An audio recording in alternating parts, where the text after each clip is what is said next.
Hi, everybody. Welcome back to ISC West 2022 with Gerald Becker of quanergy.com. We're here at the Rad Security booth. Chuck Harrell, Security Guy TV. Mr. Gerald, good to see you again, buddy. Good to see you again, my friend. It's been, I think, since Anaheim ASIS, and is that 5 years, 6 years? It feels like a blur. It literally feels like 5-6 years ago. I think it was, yeah. Yeah. Now, make sure you keep your microphone up here, like this. All right, there we go. Now, LiDAR. I got to hear more about it. First of all, it's such a great name. Yeah. Right? And it conjures up all kinds of things in my head. But explain to people what you guys do. Yeah, so a lot of people know LiDAR as it pertains to autonomous vehicles, right? Robotics, industrial applications, right?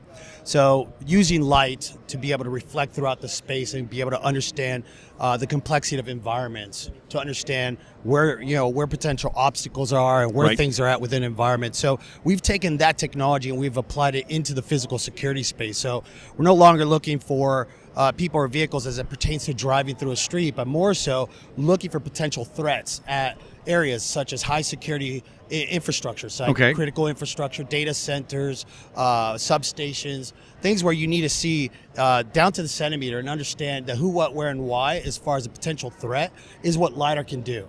Now, the way it works is quite interesting, right? So most people think of LiDAR, okay, so self-driving cars, all that cool stuff, but how does that work? How does it work, right? Yeah, so actually you have a sensor right here. Let me hold it up for you. All right. So interesting thing about this is it's about the size of a coffee mug, as you can see, real small. Inside of this guy, there's a turret with 8 lasers stacked on top of each other, and it spins really fast, about 20 times per second. Wow. And what it's doing, it's shooting lasers into an open space in a 360-degree motion and shooting them down and shooting them out. It's shooting them all over the place. And what's happening is every time a laser hits an object, it bounces back. And we're using time of flight as unit measurement.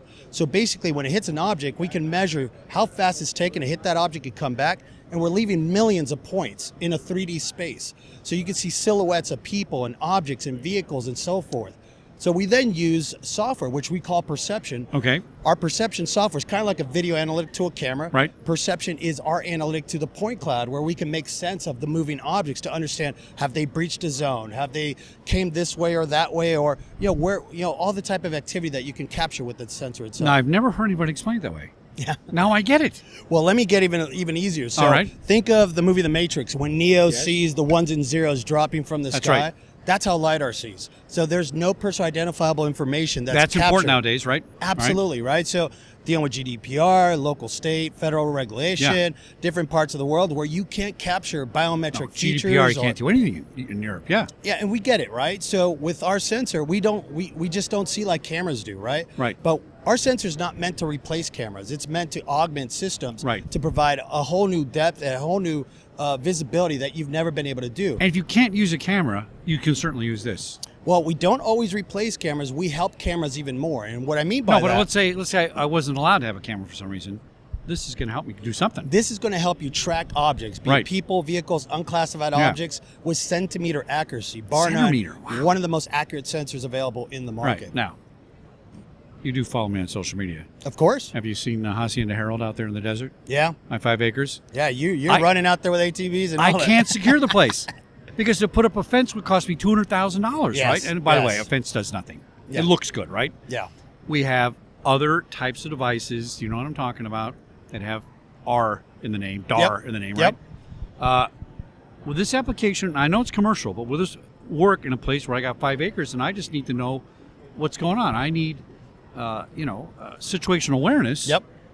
This seems like it'd be something perfect for that. So there's a lot of pluses to this technology versus other type of radio frequency type of solutions, right? So this is purely light. Unlike radio wave type of solutions, we're using light to basically measure the environment.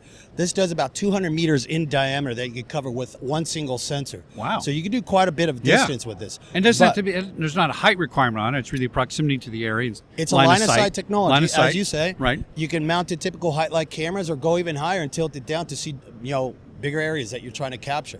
Now, the one thing that I didn't mention earlier is that we see in 3D. So think of the movie Minority Report with Tom Cruise when he's panning everything around and zooming in. Fox movie, by the way. I was there when they made it. All right. You can do that with our solution. So the software is translated into something you can visualize. It basically creates a 3D rendering of everything that you're dealing. Wow. So you could zoom in, you could zoom around. So unlike a camera that can only see what's in front of it, can't see the sides, the bottom, and top, we see everything. And you can fuse multiple sensors to create a mesh network of LiDAR. I wonder what a pack of coyotes would look like on here.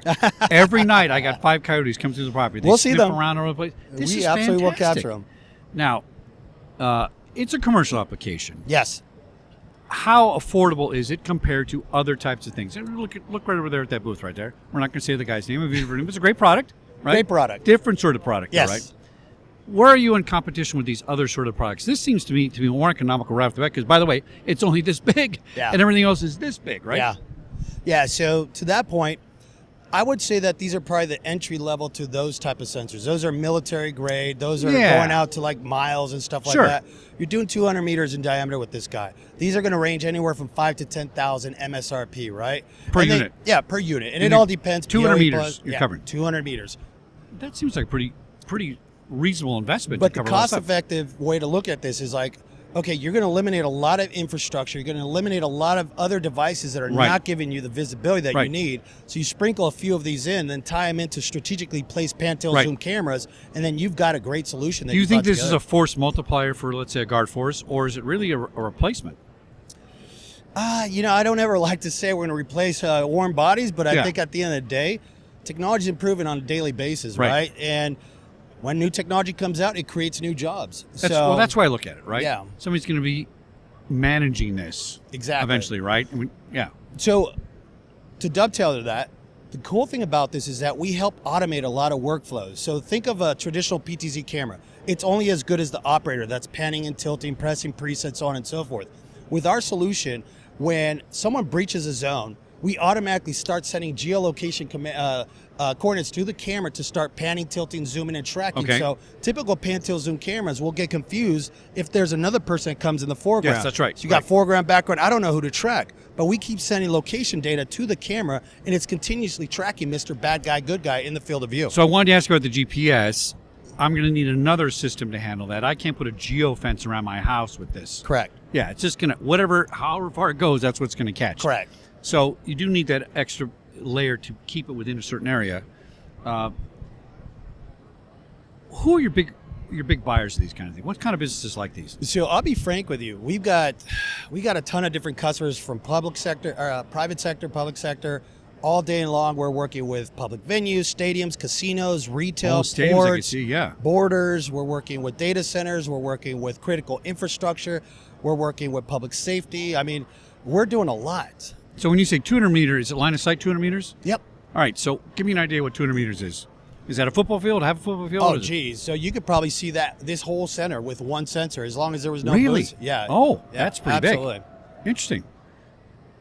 All right, this is really cool. We're gonna talk after the show. I gotta get you out to the ranch to do a test on this baby. This is fantastic. You stuff. got it. Gerald Becker, thanks. Always a pleasure. Give us the website. Friend. It's quanergy.com. You could go LinkedIn, look me up, Gerald Becker, or you could find us there as well, Quanergy. All right, back in a minute here at Security Guy TV. Well, no, actually, not back in a minute. You're the last show. Last show. That's a good closeout. Excellent, my friend. Thanks for Good having to see you us. again.